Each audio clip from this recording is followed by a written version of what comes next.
It was barely dawn when Britain woke to news that froze the nation in disbelief. At exactly 6:47 a.m., a single chilling sentence came from Kensington Palace, and it hit like thunder. Prince William has finalized his position regarding the Duchess of Sussex. That was it. No explanations. No warmth. Just a cold, sharp statement that sliced through the early winter quiet. Within minutes, every phone, every radio, every newsroom buzzed with shock. Even seasoned reporters gasped. One BBC anchor whispered, "This changes everything." The message sounded sterile, but the meaning behind it? Heartbreaking. For years, the palace had spoken in gentle circles, soft language, diplomatic tones, but this time, there was no soft landing. The tone was final. It felt like the monarchy itself had drawn a line in stone. Across the country, early commuters stopped mid-step. Even the most indifferent Britons felt it. "This is serious," a delivery driver muttered in Birmingham. A woman at a bus stop in Glasgow whispered, "Something's gone terribly wrong." And she wasn't wrong, because what happened behind those palace walls in November was unlike anything seen since Diana's days. Across the Atlantic, it was just past midnight. American anchors on CNN and CBS looked straight into the camera, repeating with wide eyes, "Prince William has made a tragic announcement about Meghan, and it's worse than anyone expected." The words echoed worldwide. It wasn't gossip anymore, it was history unfolding in real time. But how did it reach this point? How did months of silence explode into this cold, irreversible line?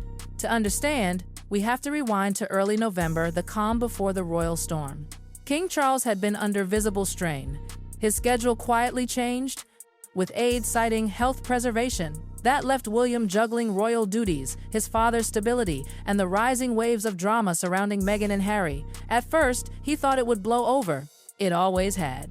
But this time, the air inside the palace felt different. Something dark was brewing. Reports began trickling in small, seemingly harmless stories in American media hinting at Meghan's grand reinvention. Words like comeback, redemption, taking her voice back. Across the pond, British outlets grew bitter, complaining that the Sussex saga kept overshadowing royal work.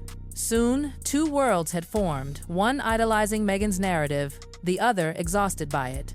That gap widened until it became a chasm, and inside that silence, someone began planting new stories. Kensington staff started noticing patterns. Anonymous, sources, feeding, U.S. talk shows with strange, detailed rumors about Catherine, her relationship with William, her charity work, even her private moods. Most of it pure fiction, but cunningly timed to drop during major royal events. It wasn't random, it was strategic. Then came quiet pressure from the British government. The Foreign Office discreetly warned that the renewed Sussex media cycle was causing trouble with diplomatic partners. They didn't spell it out, but everyone knew what it meant. The palace needed to get control before the noise damaged international relations. For William, that was the alarm bell he couldn't ignore. Princess Anne, ever the iron spine of the family, was the first to act.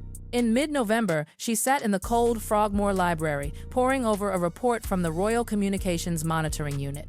It laid out the digital fingerprints of a coordinated campaign talking points, identical language, recycled themes about Meghan's silenced voice. Anne didn't jump to conclusions, but her instincts honed from a lifetime of duty told her something was being engineered. The next morning confirmed it. A confidential digital packet reached William's desk through the palace's secure channel. Inside, screenshots, timestamps, analysis, late-night U.S. shows had begun quoting Buckingham Palace insiders who didn't exist stories implying that Catherine caused friction, that William was secretly angry with his own team. When he read it, his face stayed calm, but the silence in the room grew heavy.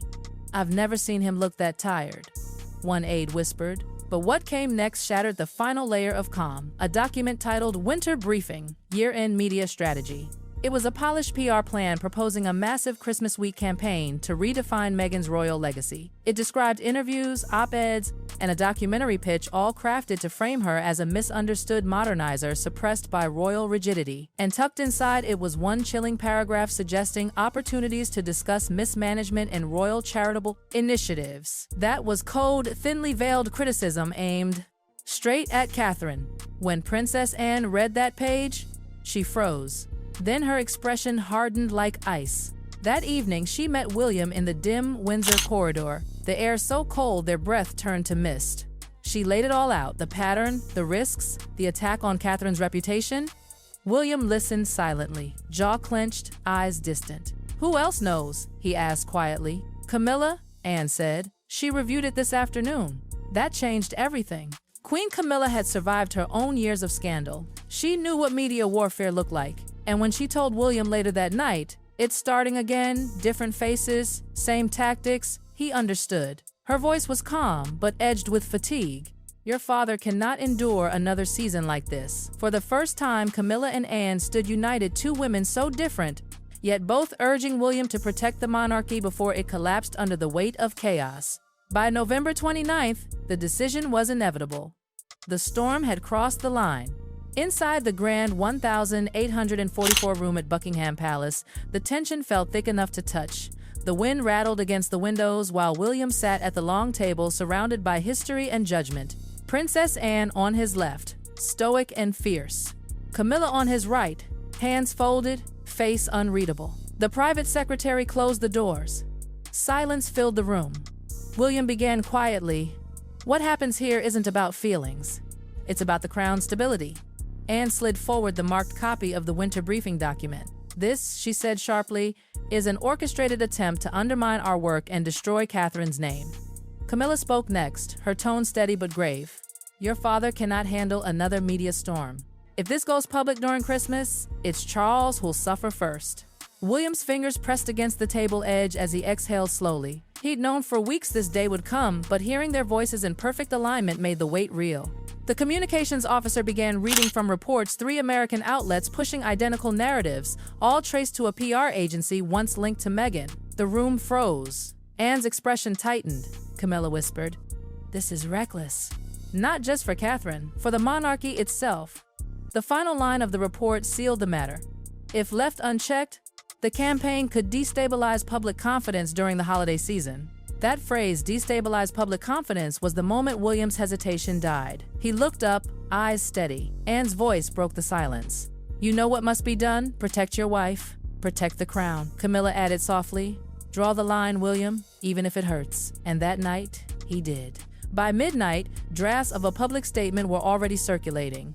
William rejected anything that sounded theatrical. "No emotion, no blame, just clarity," he told his team. At 2 a.m., the final version lay before him, simple, cold, unyielding. Following a comprehensive review of ongoing challenges and recent public narratives, the Prince of Wales has determined that there will be no future coordination or engagement with the Duchess of Sussex. This decision, though difficult, reflects the need to protect the stability and responsibilities of the crown. That was it. No anger, no room for hope. Just finality. At dawn, the palace corridors were silent except for the echo of footsteps. Anne arrived first, her expression unreadable. She placed a hand briefly on William's arm, a gesture of solidarity more than affection. Minutes later, Camilla entered, wrapped in a dark coat, her eyes filled with weary understanding. "It's time," she said simply. At 6:47 a.m., the announcement went live. Within a minute, BBC, Sky, ITV, every major network cut straight to breaking news. Even across the ocean, CNN and CBS interrupted programming. Prince William draws tragic final line on Meghan. The world froze. Reporters struggled to process what they were reading. Commentators compared it to the Diana era, a future king forced to make a painful choice between family and the crown. Twitter exploded. Some called it betrayal, others called it courage. Inside Clarence's house, King Charles read the statement silently. He had known it was coming, but the finality still pierced him. The father in him ached. The monarch in him understood. Sometimes, the price of peace is heartbreak. And across the ocean in California, sources say Meghan saw the statement within minutes. She stared at the screen, expression blank. No tears, no words, just stillness, like a clock stopped mid-tick. The world was now split cleanly in two before 6:47 a.m. and after it. Inside the palace, the machine of stability roared to life. At 8:15 a.m., senior staff convened to contain the shockwaves. New briefings, new protocols, strict instructions for diplomats.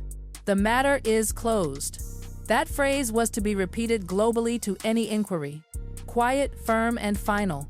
Princess Anne went back to her duties that morning with visible determination. Those who saw her said she walked taller, vindicated. She had warned this day would come. Camilla, meanwhile, spent the afternoon alone, sunlight glinting faintly through her window, a reminder of how old wounds never truly heal. She had fought her own wars with public opinion, and she recognized the exhaustion in William's decision. As for King Charles, he retreated to his study, pale but calm. He had chosen his heir's strength over his own comfort. He taught William to put duty first. Now, watching his son do it hurt more than he expected. The world, of course, didn't take long to choose sides. In the UK, especially among older viewers, radio lines flooded with callers saying, "Finally, enough is enough." People called it overdue, a return to discipline. But across America, the reaction fractured. Some hailed William's firmness, others accused the monarchy of freezing out reconciliation forever. Yet everyone agreed on one thing. Catherine emerged with unshakable grace. Her silence had become her armor. By evening, the palace had returned to quiet. London's sky faded to gray as lamps flickered on across the palace grounds. The monarchy, bruised but steadier, stood in a strange peace. The damage had been contained, but the scars were visible. And as the world continued debating who was right or wrong, inside those walls, one truth lingered like a ghost. This wasn't victory, it was survival. Because at its core, this story isn't just about royalty. It's about families, their fractures, their pride, their desperate search for peace. It's about realizing that sometimes love cannot fix chaos, and silence becomes the only protection left. William's decision wasn't born of anger, it was born of exhaustion, of sleepless nights, endless reports, and the dread of watching history repeat itself. He didn't banish Meghan, he ended the cycle.